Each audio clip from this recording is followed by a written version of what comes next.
Magandang umaga mga kabay. So meron po akong approve repair dito. Wala po itong job order dahil sa kapitbahay po to ng kapitbahay po namin dito. So ang brand nito mga kabay ay Carlton. Ayan. Carlton. Ayan. So ang sira nito mga kabay ay armature. Ayan, bearing 607 tsaka sleeve. Ayan. So wala kaming pyesa nito mga kabay. Bali ang nag-provide ng pyesa nito ay yung may-ari nitong grinder. Di ko alam kung saan niya nabili yung pyesa. So ang amin lang dito ay labor lang. Kakabit lang namin yung armature, yung bearing, tsaka sleeve. So tara mga kabay, samahan nyo po ako, ikakabit natin. So yan na mga kabay, nakalas na po natin yung screw. Ayan. So hugutin na po natin yung armature. Ayan. So ito po yung sira ng armature niya. Ayan, kung mapapansin nyo, ayan. Ayan po yung sira, kaya kung bakit ko siya papalitan. Ayan. So lilipat lang natin yung kanyang carbon sa harapan. Ayan. Ipipress lang po natin. Ito pala yung luma, para makalas natin yung ganyang bearing. So yan mga kabay, lilipat lang po natin ito. Ayan.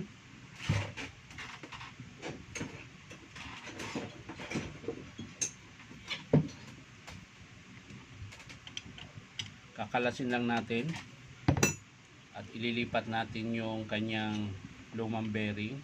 So ito pala mga kabay, medyo matigas, so kailangan i-press ito. So ayan mga kabay, natanggal ko na po. Ayan. So kakabit natin yung pinaka-baffle niya, tapos yung bearing. Ayan, ipipress natin to pababa. Ngayon kung wala naman kayong pang-press, pwede nyo pukpukin pag ganun ang forma. Kailangan may pang-kalang kayo dito bago nyo pukpukin dito, pero dahan-dahan lang mga kabay, dahil baka po mabaluktot yung shafting. Mas hindi na po gagana yon. Gagana man siya pero palag, maingay. At ito rin yung sa dulo, kaya wag niyong pukpukin pag ganito kaliliit na shafting, dahil kunting pukpuk lang dyan, maaring mabaluktot. Yan. So ipipress natin to mga kabay. So yan na mga kabay, nailagay na natin. So ibabalik natin yung pinyon, yung nut, tapos syempre ipitin natin ng vice grip, pero yung tamang-tama lang, saka natin higpitan. Yan. So pag nakahigpit na mga kabayan, ayos na. Lalagyan na natin yung sleeve. Lagyan lang natin ng konting langis para hindi mahirap ipasok. Yan. So ipalalagay na natin. Yan. Tapos yung gearbox.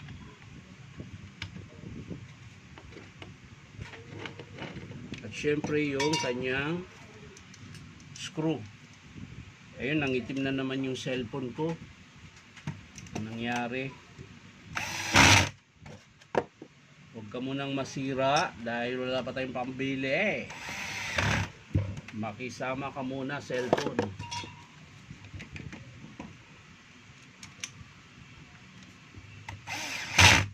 Yan. So ayan, nahigpitan na natin. So ikakabit na natin yung carbon brass, yung kanyang carbon brass.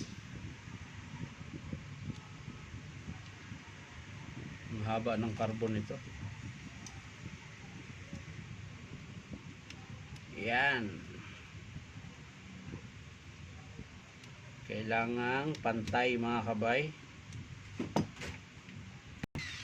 So yan mga kabay, ilagay na po natin yung carbon. So ititesting na po natin.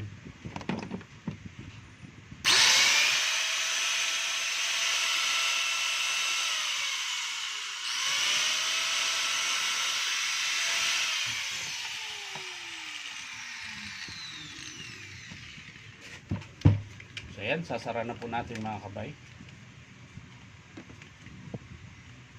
Kailangan lang nating isara maigi. Ayan. Tapos higpitan natin yung screw. Ayan. So okay na mga kabay, bali ang pinalitan lang po natin dito sa Carlton na grinder, made in China po ito mga kabay, pero okay din naman kahit made in China. Ito yung ginagamit dito sa Alonso, yung pagpuputol ng mga plancha na maninipis lang. Kahit nga yung makakapal na ganun kakapal, kayang putulin ito eh. Yan. So yan lang mga kabay, maraming salamat sa panonood at like and share na rin po. At syempre po sa mga gusto magpa-repair, punta lang po kayo dito sa Powerman Hardware, 530 T. Alonso, Santa Cruz, Manila. Ayan. So yan lang mga kabay, bye bye.